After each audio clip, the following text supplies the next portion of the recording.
At the center of Stonehenge lies a 6-ton sandstone slab known as the altar stone. For decades, archaeologists assumed it came from Wales, like many of the monument's other stones. Then, in 2024, mineral analysis traced it instead to the Orcadian Basin of northeast Scotland, at least 750 kilometers away. No exact quarry has been found.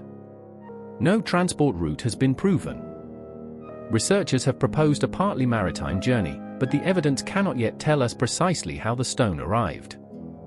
So the real Stonehenge mystery here is not magic.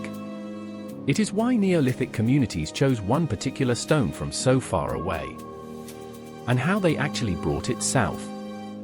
Stonehenge developed through multiple phases over many centuries, with periods of construction, alteration, and apparent inactivity in between, rather than one continuous 2,000-year building project. The earliest earthwork enclosure, a circular bank and ditch with a ring of pits known as the Aubrey Holes, began around 3000 BCE.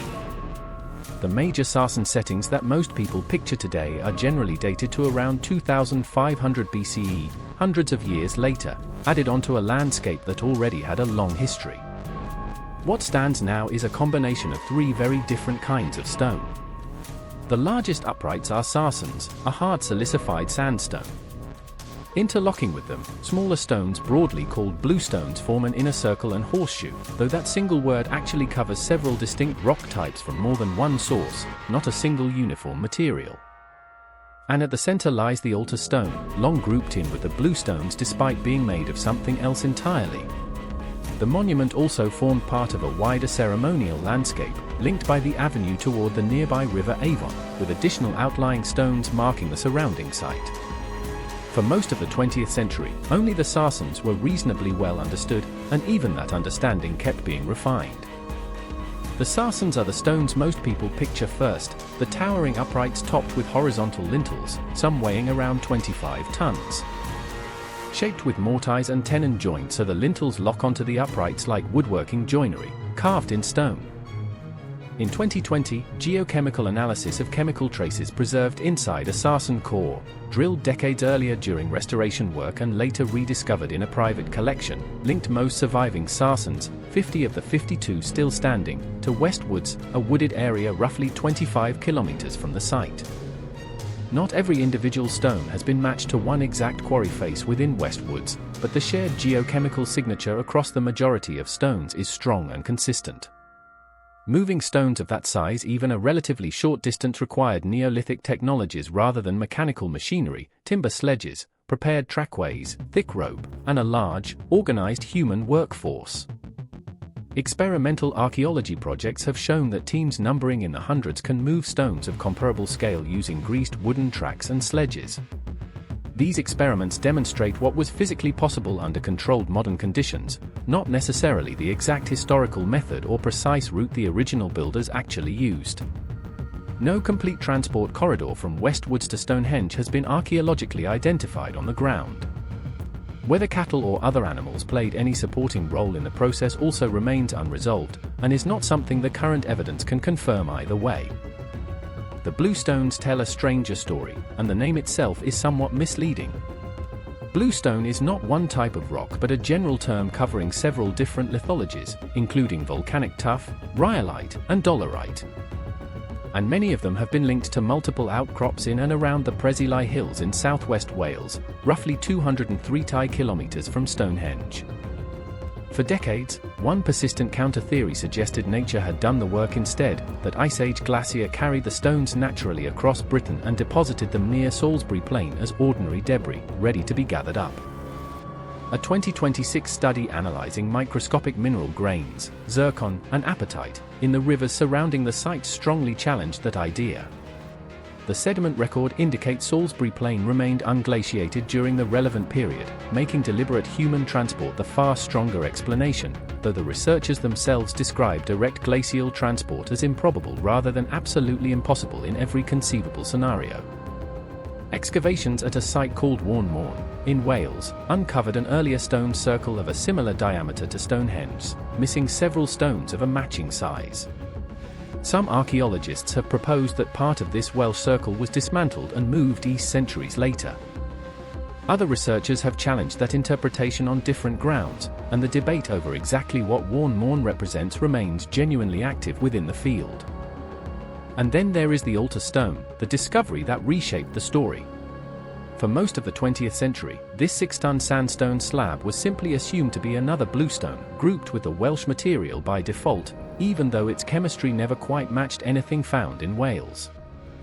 In August 2024, researchers analyzing the ages of individual mineral grains within the stone published their findings in the journal Nature. The altar stone's geological fingerprint matched the broad Orcadian basin of northeast Scotland, not the Anglo-Welsh region long assumed by earlier generations of geologists.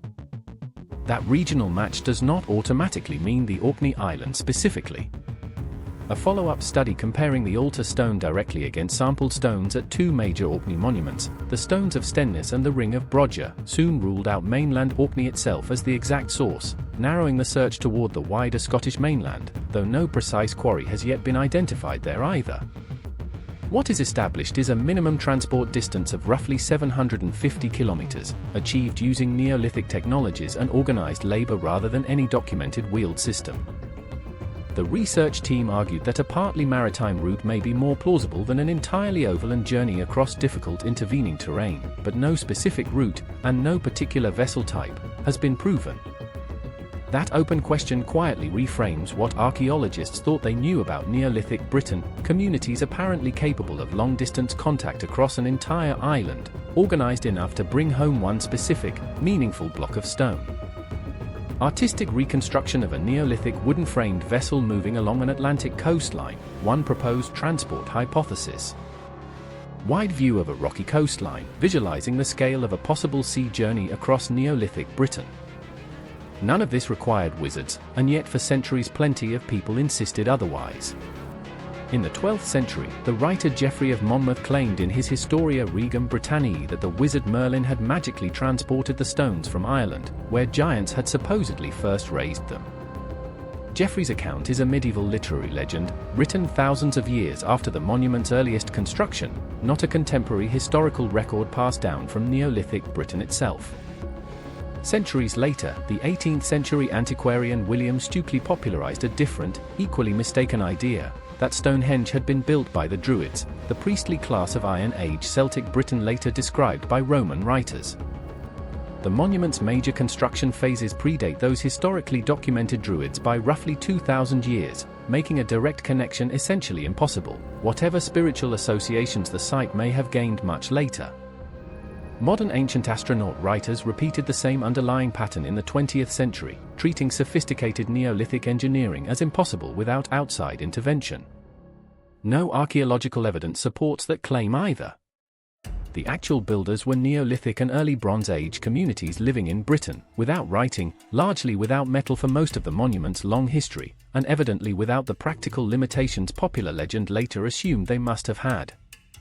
So what was Stonehenge actually for? The evidence supports overlapping functions rather than one single, tidy answer invented to satisfy modern curiosity.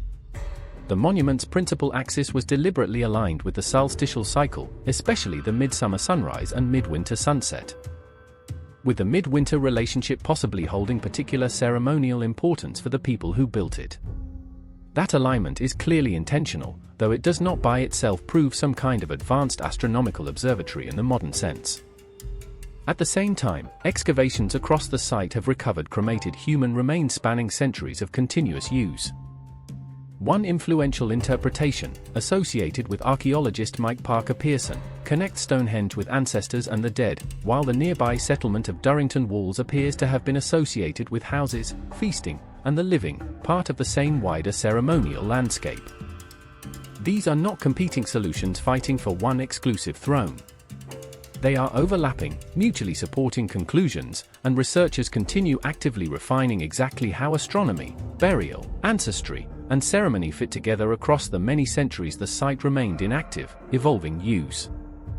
Wide sweeping shot of the landscape around Stonehenge, summarizing the ceremonial monument's complex archaeological layers. Stonehenge does not need an invented explanation. the evidence points to communities capable of planning, quarrying, and coordinating movement across extraordinary distances using Neolithic technology, rope, timber, and organized human labor rather than any invented magic. We still do not know the exact route the altar stone traveled, across pathways that may have included both land and sea in some combination. But uncertainty about the precise route does not diminish the achievement itself. If anything, it makes the organization behind it even more remarkable to consider.